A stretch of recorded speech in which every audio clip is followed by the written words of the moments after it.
या बातमीचे प्रायोजक आहेत hotel pick and carry Ankit Purna snacks. फक्त 45 रुपयात स्वादिष्ट मिसळपाव मिळण्याचे एकमेव ठिकाण। पत्ता आसरा हाऊसिंग सोसायटी, आसरा चौक, सोलापूर। बांगलादेशमध्ये आपल्या हिंदूंवर हल्ले होत आहेत, आपल्या हिंदू मंदिरावर हल्ले होत आहेत। पहिल्यांदा या गोष्टीचा मी तीव्र शब्दामध्ये निषेध व्यक्त करतो। बांगलादेश म्हणजे किरकोळ असा देश, या देशातले लोक आपल्या भारतामध्ये येऊन भीक मागतात। त्या देशात असणारे हिंदूंवर अन्याय करावं एक लाजिरवाणी गोष्ट आहे।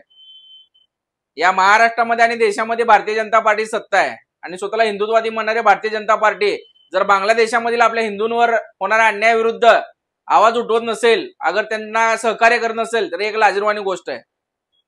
पण आम्ही हिंदू हृदय सम्राट मान्य बाळासाहेब ठाकरेंचे शिवसैनिक आहोत। या देशातील अगर जगात कुठेही हिंदूंवर अन्याय होत असेल तर पहिल्यांदा आवाज हा शिवसैनिक उठवणार।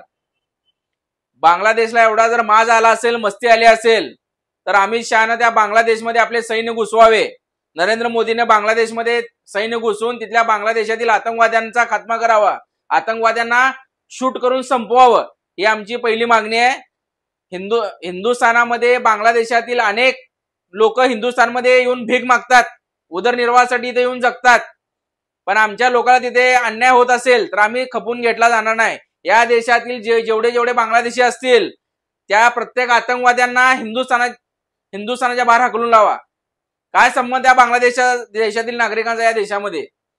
त्यांच्या देशामध्ये जाऊन भीक मागा साल्यानो। पण आमच्या इथं हिंदूंना जर कोण वाईट नजरेने बघत असेल तर त्याला आम्ही सोडणार नाही।